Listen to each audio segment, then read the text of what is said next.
For centuries, immigrants have come to the United States in search of safety, opportunity, and freedom. Early settlers came by boats from Europe, and since 1886, those arriving in New York City's harbor have been greeted by the Statue of Liberty. Inside, emblazoned on a plaque, are the immortal words from poet Emma Lazarus: "Give me your tired, your poor, your huddled masses, yearning to breathe free." To millions of hopefuls, this is why they still come.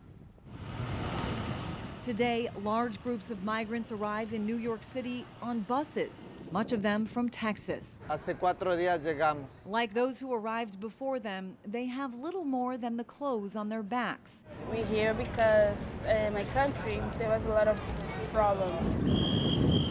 But not all are received with open arms, as a mass movement has communities questioning if they can handle the record influx.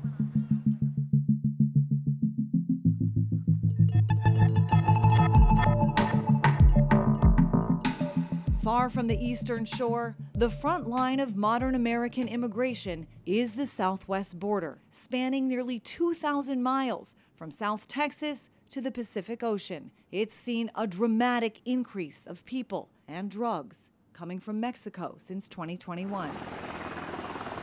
In fiscal year 2023, U.S. Border Patrol reported more than 2 million migrant encounters at the southern border. That doesn't include so-called gotaways, people who slipped through undetected or avoided detention. Doing document checks, vehicle checks. At the nation's border checkpoints, thousands of pounds of drugs are also seized, including a frightening rise in the deadly synthetic opioid fentanyl. But those known to law enforcement only represent a fraction of the narcotics smuggled in to the United States. Maverick County, Texas Sheriff Tom Schmerber has seen a lot in a decade as the top cop, but never anything like the current situation in Eagle Pass, Texas. It's completely different. We need help. I know that the Border Patrol is being overrun. Schmerber says many immigrants self-surrender, like this group that waded across the Rio Grande to claim asylum. A large number of them will remain on U.S. soil, sometimes for years, before their case is ever heard in court. Most are looking for work deeper inside the United States, where the sheriff predicts the cities will have to figure out where they fit in. Whatever's coming through here, the people that are up there north, comfortable, all these immigrants are heading up there. Eventually they're going to have problems.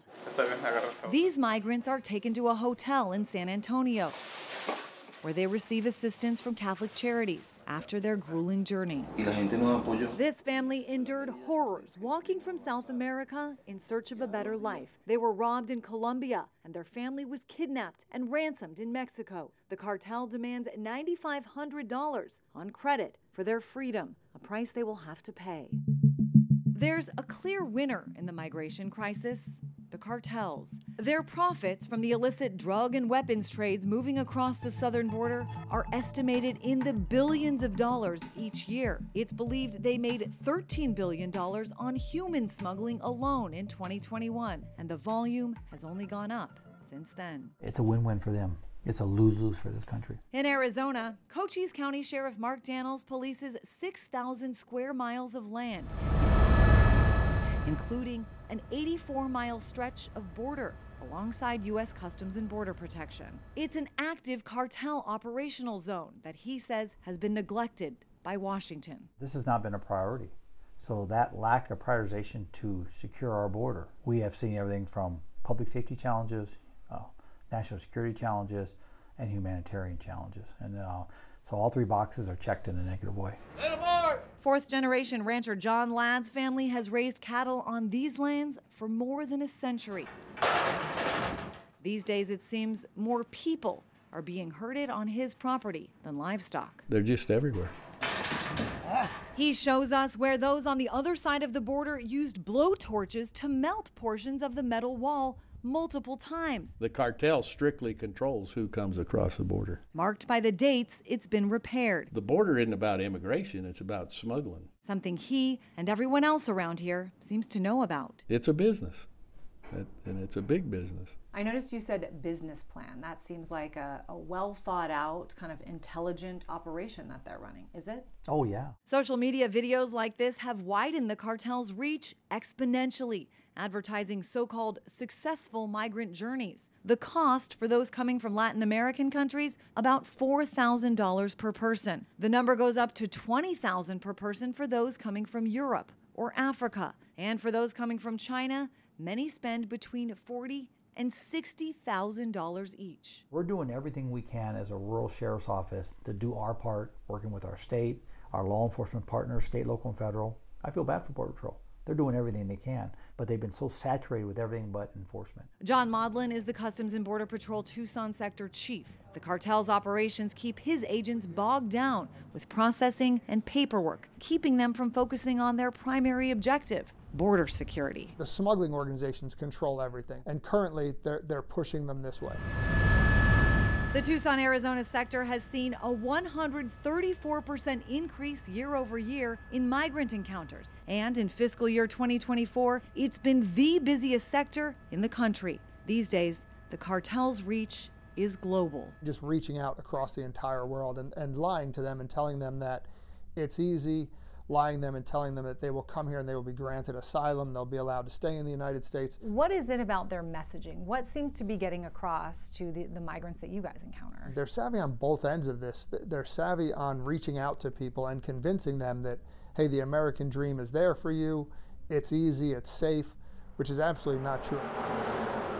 Cartel outreach isn't geared only toward migrants south of the border. They're recruiting American teenagers inside the United States to help with the operation. The vast majority that we're seeing are, say, 16 to 19-year-olds out of the Phoenix area. So how much are they making for one job? So, well, what's advertised, I can't tell you how much they're actually getting paid, because who knows if it ever comes to fruition, but they're being told anywhere from $1,500 to $10,000. Per job? Yes. The challenge that we're facing really is that they're then telling them not to stop for law enforcement, to drive as erratically as possible, drive as fast as possible. So you have now accidents in these vehicles that are overloaded, people without seatbelts on. So we're getting ejections, we're getting fatalities, and of course they're killing the motoring public that's just out there going about their day. Arizona has unforgiving terrain, ranging from the cracked earth desert to diverse mountains. The dry heat frequently hits triple digits, and temperatures plunge at night. Water is scarce, and it's easy for wanderers to become disoriented. Tucson Sector CBP monitors everything from the Arizona Air Coordination Center, also known as A2C2. The cartels and the guides that bring them across, they leave them stranded out there. Those who set out on foot seeking to avoid detection frequently find themselves in need of rescue. The dangers captured in photos taken by Border Patrol agents. A woman suffering from severe dehydration, another barely able to move after falling from the border wall. A single rescue operation can take up to a half a day. Assistant Chief Patrol Agent Ronaldo Rios says that's by the cartel's design. They're coached, you're gonna work camouflage, you're gonna hide, don't call for help, and they put them in these situations on purpose to make it more difficult for us and harder for us to find them. Human smugglers exploit the crisis to paralyze Border Patrol and move their other major source of revenue, illegal drugs. Marijuana, methamphetamine, cocaine, and fentanyl are smuggled in at an alarming rate. Last year, Tucson Sector had seized over 700 pounds of fentanyl. This year, we're about 150% above that already for the same time last year. Arizona leads the nation in fentanyl. 182 million pills seized last year, 111 million were seized out of Arizona. But you figure that represents probably 5 to 10% of all the fentanyl that's even coming across. An unknown quantity is backpacked across the border, out of law enforcement's sight.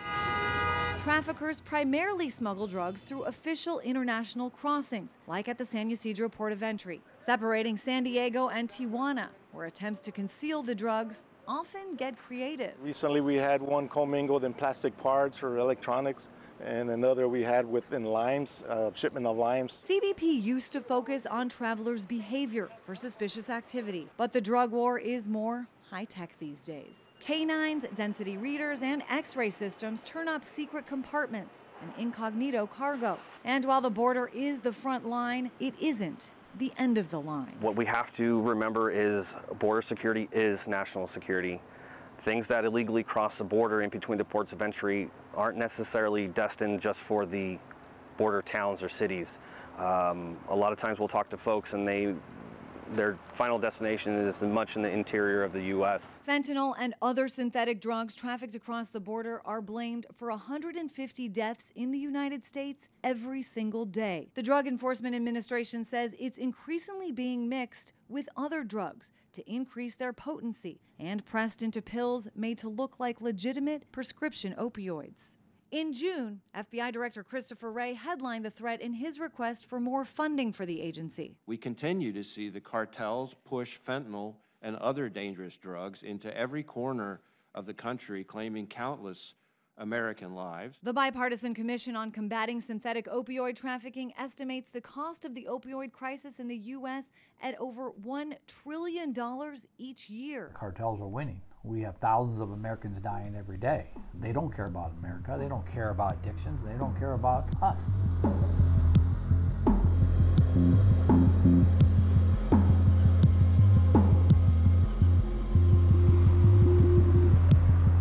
Yuma, a city of roughly 100,000 people in southwestern Arizona, is one of the many cities and towns along the southwest border that bear the brunt of the burdens created by the crisis. In fiscal year 2022, the Yuma sector had 310,000 border encounters. That's more than triple the city's population. You solemnly swear that Yuma County District 2 Supervisor Jonathan Lines was invited to testify before the House Homeland Security Committee last fall. He explained how much of the county's budget went toward migrant detentions. $1.3 million, of which I believe maybe we were reimbursed 10% or 10 cents on the dollar, I should say.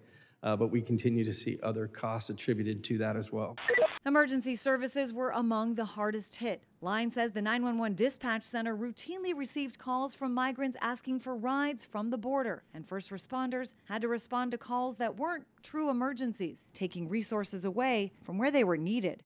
But perhaps nothing compares to the drain on Yuma's hospital. We have one local hospital that is a community hospital.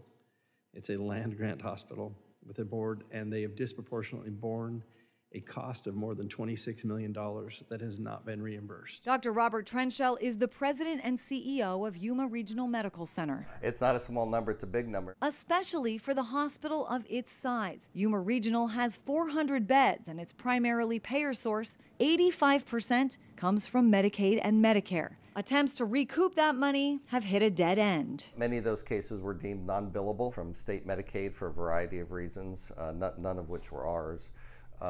But we've not recovered any of that money, and it basically goes in the books as a loss. And it's more than just the financial hit. The hospital has been forced to prioritize care to handle the influx. For those anxious to see a doctor, that can mean waiting, rescheduling, or going to another hospital far away. We're the only hospital within 3 hours, 180 miles, that does what we do. If we don't take care of individuals, they've either got a 180-mile trek or a 3-hour drive to get there. So we have to take care of individuals. Trenchell wants Americans and Washington to understand the impact the migrant crisis is having on the healthcare system. If this influx is going to be allowed to happen, then there has to be a payer source, there has to be resources for this. We're blessed here, that we've been able to accommodate the volume, but we can't do that on a continuous basis. It's totally unsustainable for us.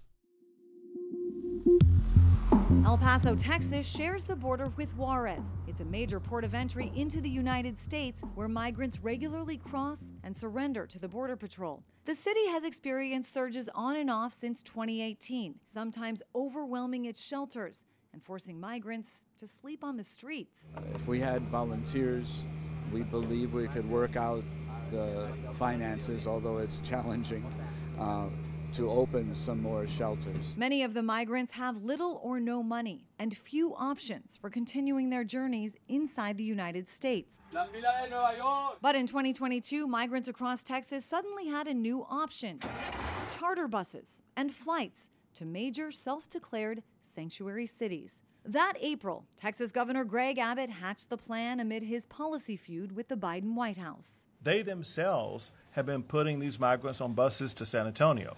So I said, I got a better idea. As opposed to busing these people to San Antonio, let's continue the ride all the way to Washington, D.C. The first charter bus arrived near Washington's Union Station. It was the first of many. New York City, Chicago, Philadelphia, Denver, and Los Angeles started to receive regular drop-offs. And by January of this year, Texas had transported more than 100,000 migrants out of the state.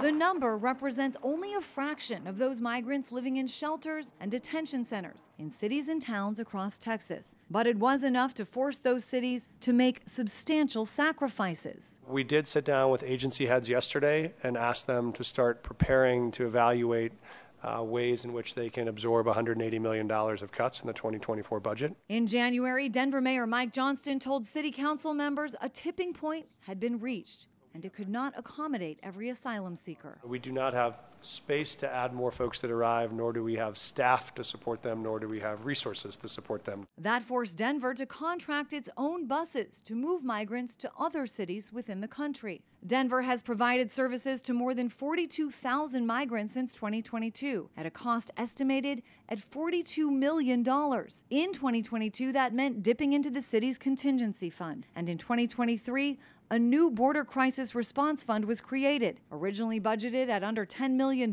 for fiscal year 2024, City Council voted to increase that number by $25 million, offset by cuts to other city agencies. The country's third most populous city, Chicago, was not prepared for the impact the migrant arrivals would have. By November 2023, 4,000 migrants had to sleep in police stations, another 1,000 in airport terminals, and hundreds were on the streets due to lack of shelter space. Earlier that year, city leaders voted to approve $51 million towards sheltering and care. While many in the city expressed a desire to help, the huge sum has caused mixed emotions for the city's residents, whose neighborhoods were already in need.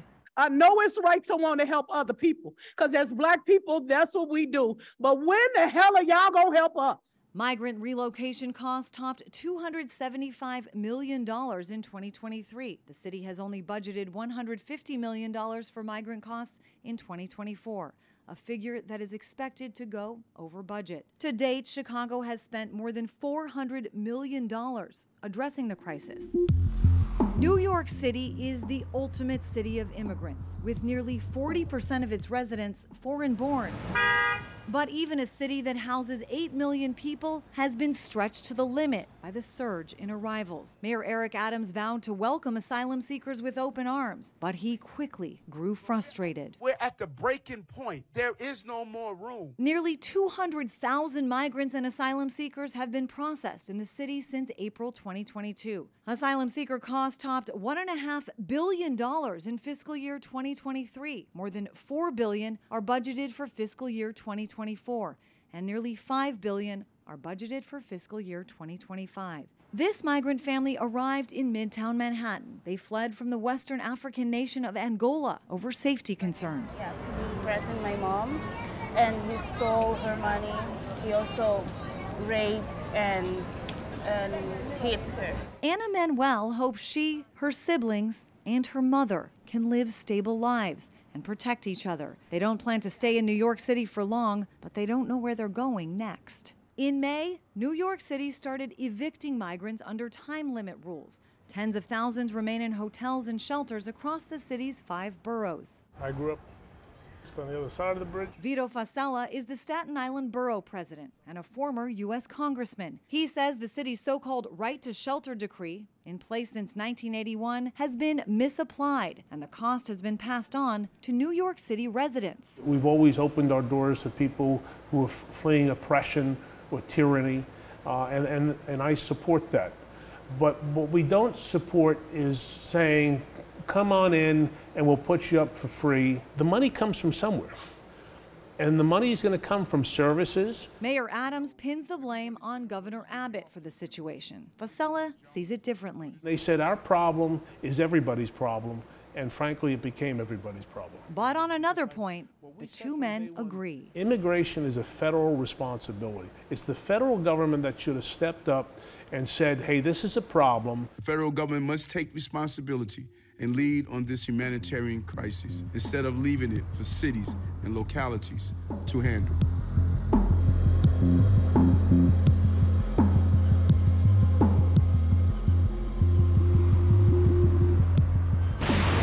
With war raging on two fronts in late 2023, President Biden made a rare Oval Office address asking Congress to allocate billions of dollars in security assistance to Ukraine and Israel. We can't let petty, partisan, angry politics get in the way of our responsibility as a great nation. With Republicans in control of the House, they told President Biden no deal unless the southern border was secured. We want to help Ukraine and Israel, but we've got to have the Democrats recognize that the trade here, the deal is we stop the open border. Biden agreed to negotiate, and in early February, a bipartisan group of senators emerged with a plan they said would reassert control of the border, enhance security, fix the asylum system, and support border communities. Senator James Lankford represented Republicans at the negotiating table. We're not getting everything we want in this bill, and some folks have said, I want everything or I want nothing. And so if we don't pass this and we don't move forward to even debate it today, we'll end up with nothing in the same status quo that we have. The bill never made it out of the Senate after former President Donald Trump told Republicans to vote against it.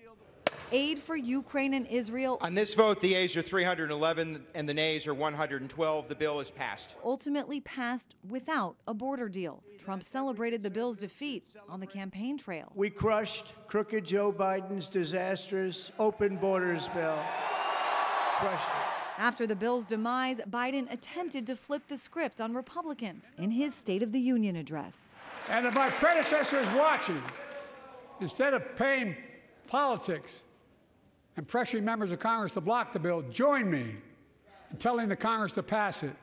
We can do it together. A narrative the GOP says it isn't worried about. No, not at all. Look, the American people are with us on this issue. Immigration surged to the top of Gallup's most important problem poll in February at 28%, ahead of the government and the economy for the first time since 2019. 61% of Americans called illegal immigration a very serious problem in a February Monmouth poll. And for the first time since Monmouth started asking the question in 2015, a majority said they support building a border wall. In a repeat of 2020, Biden and Trump are once again sparring over immigration on the campaign trail. I'm moving past Republican obstruction and using the executive authorities available to me as president to do what I can on my own to address the border. Crooked Joe Biden, the worst president in the history of our country by far, has totally surrendered our southern border. Voters will hand the keys to the country to one of these men in November. And while they can make tweaks to the system through executive orders, it's the responsibility of the legislative branch